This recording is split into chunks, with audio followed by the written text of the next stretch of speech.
Everyone, good afternoon. So my name is Mao Tian, and I'm a junior bioinformatician from Dr. Paul Boutro's lab.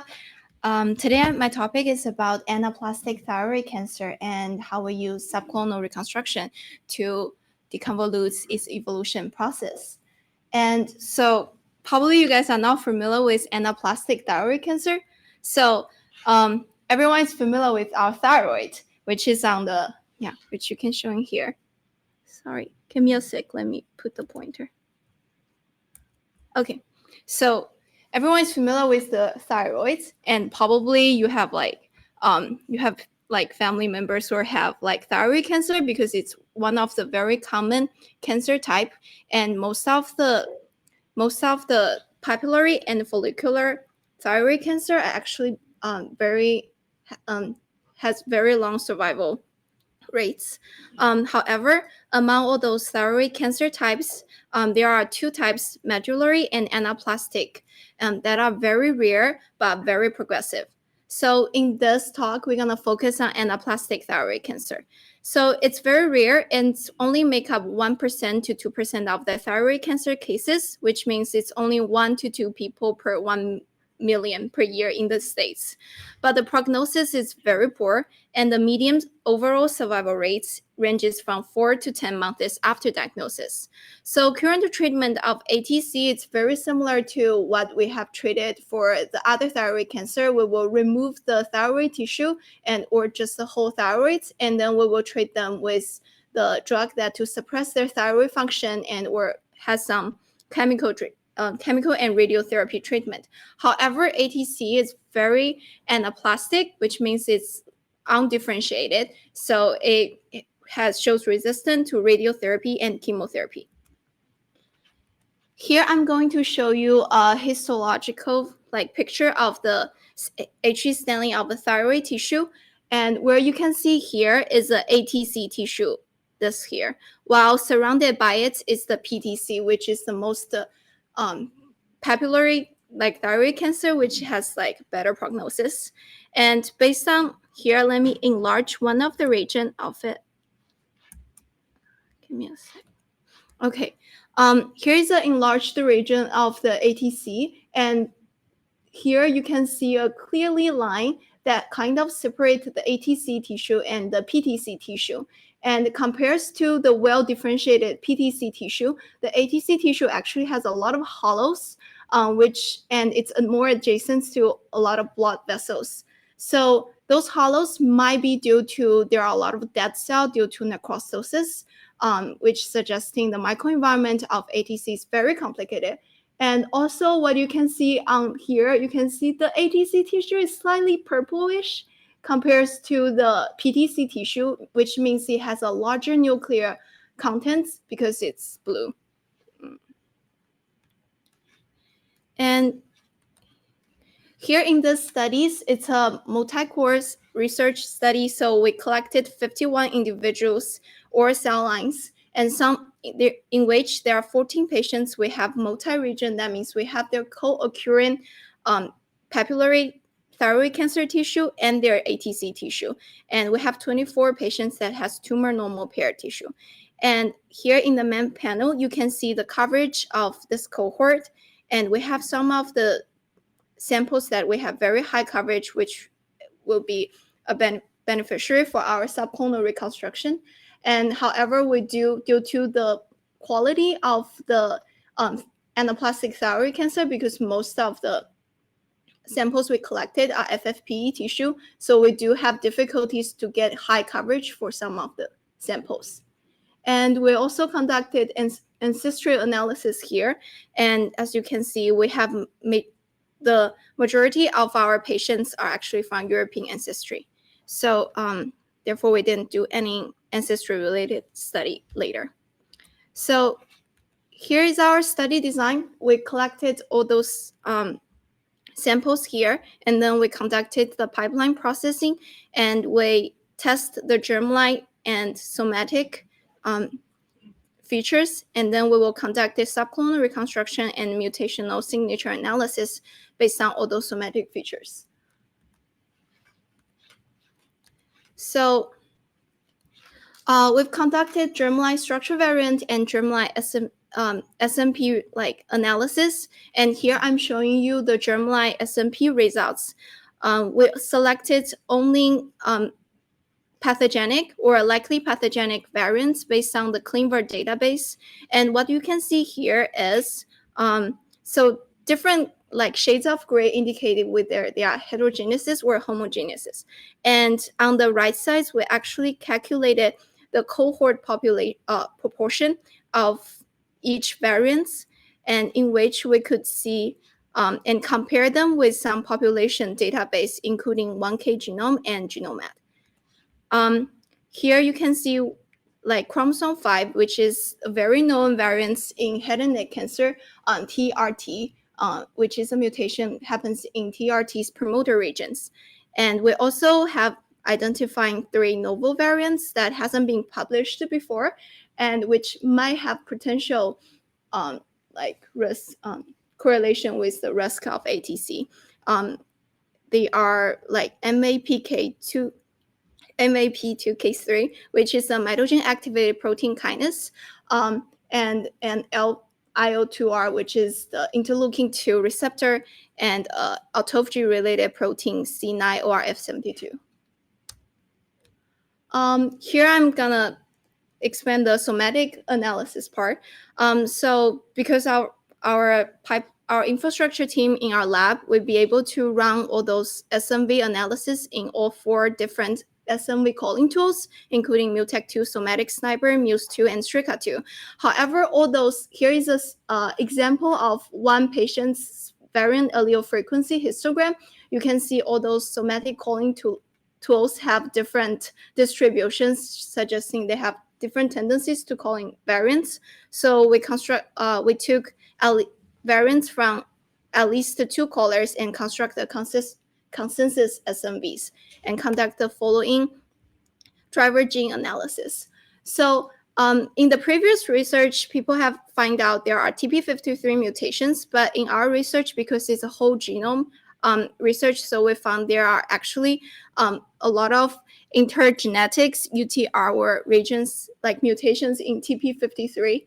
And what we found here in BRAF and the TRT, it's very similar to what has been reported before. And here, because as I mentioned, the anaplastic thyroid cancer is very undifferentiated, suggesting they may have some stem cell stemness. So here we also added some stem cell markers in our landscape analysis, and we do find there is one stem cell marker KLF5 actually has their promoter region somatic mutations here. And we also provide other stem cell markers, but there are only like 2 FUT4 and NANOC has been showed up here.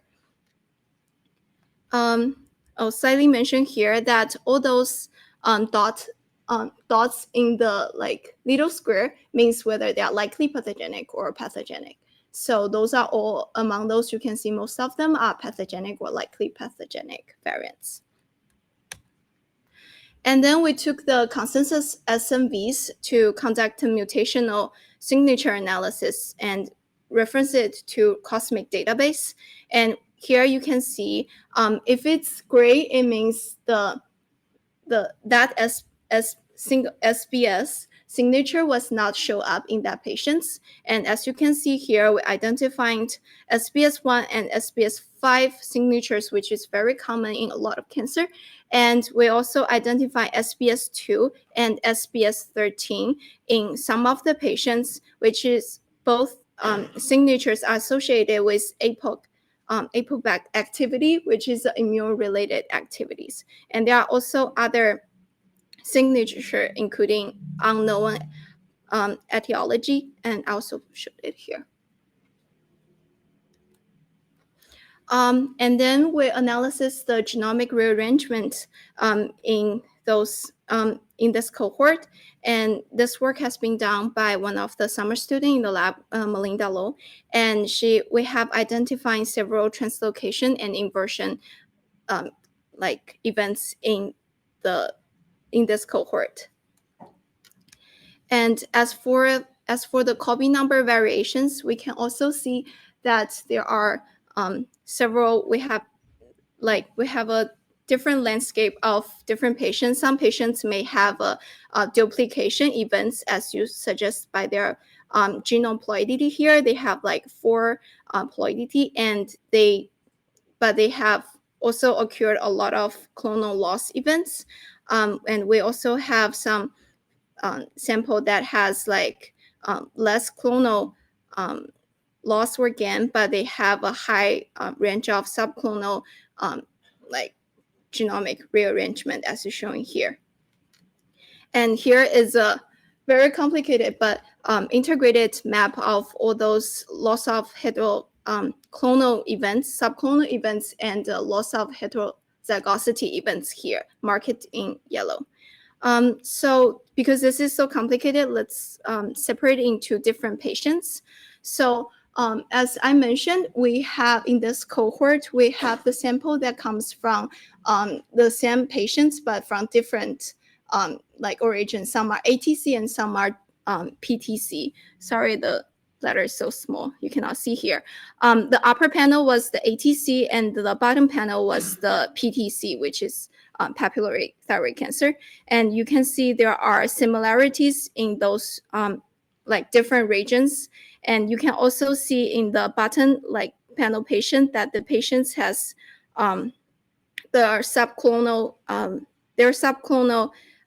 losses on the chromosome 4 and 5 actually become a clonal loss in the ATC patient, suggesting they may have an evolution like linkage. Here is another 3 like patients that you can see is they actually went through the whole genome duplication process from their PTC patients to their ATC patients, and then after the whole genome duplication, they undergoes like some clonal deletion process, suggesting there is a very complicated genomic rearrangement process in ATC cohort. And so get back to our key question, what's the evolution and process of ATC? And we use the subclonal reconstruction to trace the evolutional process. So here is a paper that published in 2012, which is the signature paper of this field, and people probably in tomorrow's talk gonna talk more about it, and which they use a tool called Battenberg, and they then conducted the clustering process to identify the different clusters of the SNVs, and using that to trace the life history of 21 breast cancer. And on the right side is I show a paper that our lab published 2 years ago, that here we run a software called dpclust, and which shows the differentiation process, and by clustering different SNVs and into different clusters, we'll be able to identify the trace and lineage of a tumor. And here I'm showing 2 example patients information of like subclonal reconstruction process. So after we use the Battenberg results and the DP class to run the DP cluster, and after that we identify the different cluster of the SNVs in this patients and this different tumor, and then we constructed their evolutionary process, and we can see this is like 2 distinct co-mixed lineage from a mutant genetic field. And here is another patient that we can see. We compared their ADC region and their PTC region, and we found out they have like a huge cluster, suggesting they have a common ancestor, but they developed it into 2 different lineages later. And so here is a summary of this research. Obviously, we have a lot of work to do in the future. And so first, we sequenced the genome of a cohort consisting of 51 patients and discover novel potential germline SNPs that are associated with an increased risk of ATC. And we also identified the mutations in common cancer driver genes and the promoter region of the stem cell markers. There is a significant number of high genomic rearrangement events that were detected, including both structure variants and copy number variation. And the subclonal reconstruction analysis revealed the different evolution path of the ATC patients. And as for that, I want to thank you, everyone who helped with this project. And here is the contributor of collecting all those samples from different cores, and also everyone in the Boutros lab. And I would love to take questions. Any questions? Maybe I start with a quick question. So I was wondering, like, what is like the next steps and kind of the big picture to better understand like how these all, Yeah. Together. So I think it's very hard to cure ATC patients. We definitely want to extend their lifespan. So one thing is we have to cure them like accordingly. So for some patients with the BRAF mutation, they can be treated with the certain targeted drugs. But what about the other patients? So if we can apparently see from here that they might be different subtypes occurred that with the TRT mutation but doesn't have BRAF.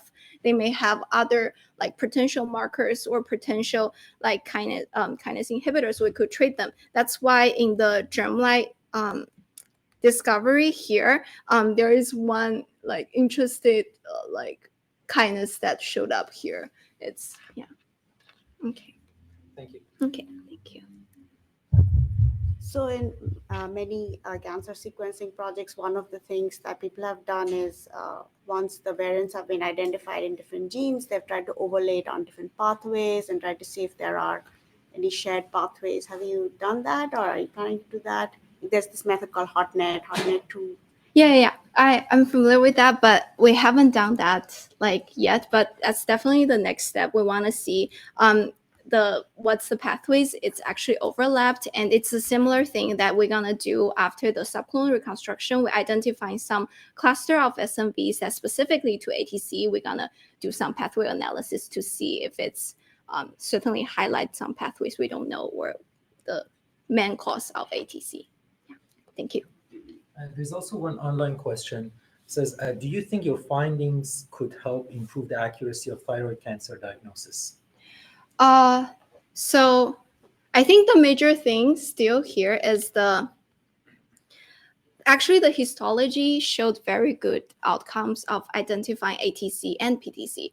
So for diagnosis, no, but I think the targeting is more about therapeutic, how we can identify new biomarker to be target, and if there is like new like drug targets. Thank you. Thank